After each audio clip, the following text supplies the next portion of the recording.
Now, joining us now to talk about the elimination of structural and financial barriers to mobilise capital at scale for South Africa's just energy transition is Leanne Govindsamy of the Centre for Environmental Rights. A very good evening to you, Leanne. Thank you so much for your time. We listened and heard a warning from the President as he spoke about that decarbonising too early can damage huge sectors of the economy. Where lies the danger? Well, Paul, firstly, good evening, and good evening to your viewers. I think that, we need to think about decarbonisation being about our coal-fired power stations, right? What we're talking about is moving away from coal, moving away quickly, and ensuring that we have access to international sources of finance, other multilateral finance, in order to enable that move away from coal-fired power, right? So that's what we mean about when we say decarbonizing. Mm-hmm. And in that very important context, we need to count in the costs of people who live around those coal-fired power stations and who regularly pay for. Sorry, I'm poor. There's just a bit of feedback.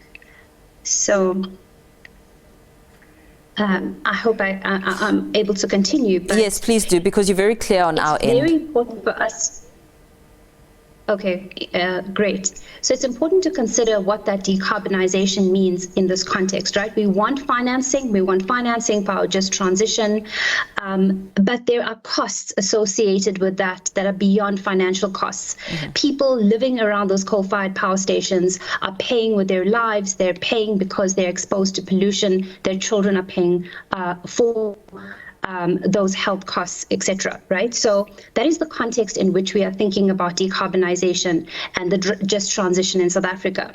And so I think this is an incredibly important discussion that National Treasury has convened. It's asking questions around how will it enable that financing to take place and take place at scale?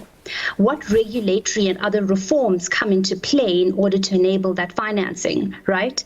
And so I think it is an incredibly important conversation. We need to think about this not just in terms of capital, but in terms of people's lives in regard to moving away from coal. Really speaking about the very careful balance that needs to be established being between, ambitious for the possible outcomes of the just transition, but also looking at the impact on lives. Investments are something that can be costly, as the President mentioned. And of course, skeptics have also weighed in on this discussion, saying that they are really not too sure about the move to leverage private finance and what that will mean in the long term. What are the options that could be considered here to avoid these financial barriers so that the goal can be achieved? Look, Paul, right now we have certain offers on the table.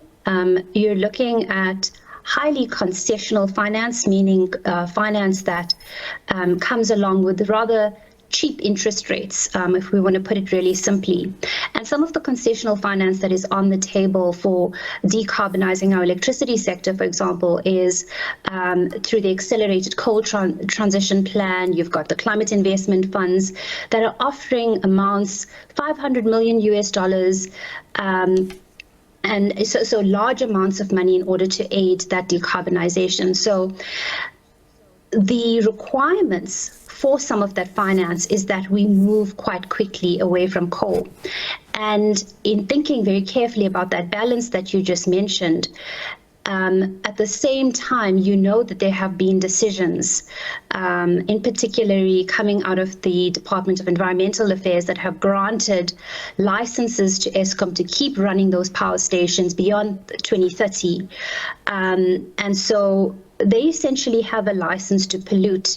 And in that context, we have certain finance that is on the table, very large amounts of concessional finance that doesn't necessarily involve private finance, but that is potentially jeopardized by our decision to extend the life of coal. Now, we know what is going on here. We see here that energy interests, economic interests are being balanced against the health, the well-being of people, of the environment. And ultimately, people and the environment are being put second. And so in that context, we're saying, okay, South Africa should have access to highly concessional finance, but there needs to be put in place certain mitigation measures.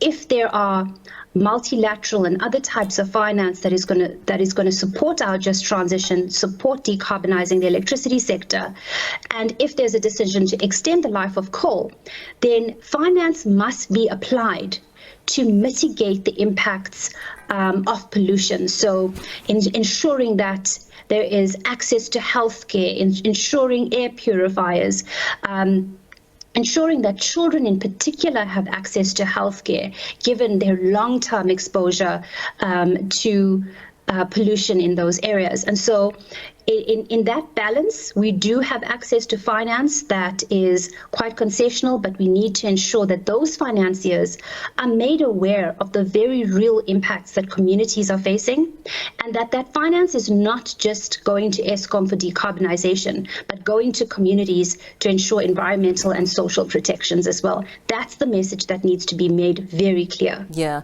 As you speak about that, Leanne, really just covering people's environments and some of the necessary social protection measures which need to be considered around this project, how imperative will it be for policymakers to also now factor in giving communities and workers a platform, a voice to also be part of the changes that shape their futures? Paul, that's an incredibly important point, and something that I have been thinking about all day in being at the symposium and thinking of how few civil society representatives were present at today's meeting. One may think this is highly technical content or content that relates to regulatory and policy reform. But if not the communities who are directly impacted by the burning of coal, the mining of coal, then who? To be able to tell us what reforms could work, or being able to have more robust discussions around the needs of communities. We need to be able to all find a way to come together in this space to bring community actors, National Treasury, other actors, and hear one another on what really needs to happen in South Africa.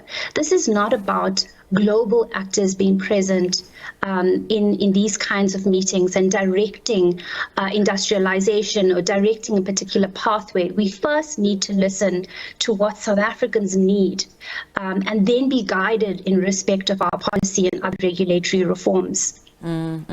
What's the common understanding globally on a set of procedural principles and policy actions for implementing a just transaction agenda?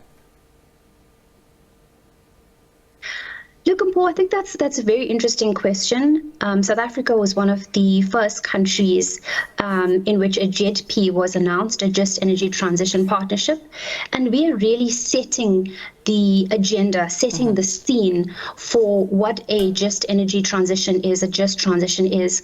When we first, or when South Africa first announced the JETP in 2021, it subsequently produced a just transition framework.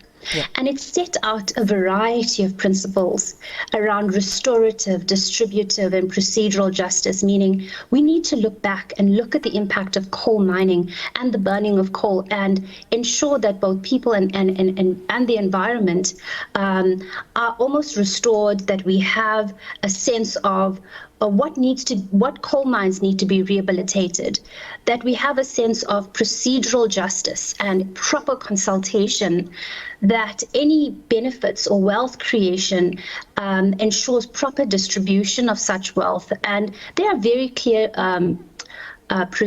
procedures, or I would say principles, for how or what we want to achieve in our just transition, and that is what is guiding us, and indeed guiding just energy transitions around the world right now.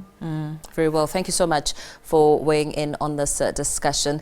Of course, they're speaking to South Africa's Just Energy Transition is Leanne Govindsamy of the Centre for Environmental Rights, just speaking about the implications, what's at stake, and some of the the big considerations that need to be made. Pardon me.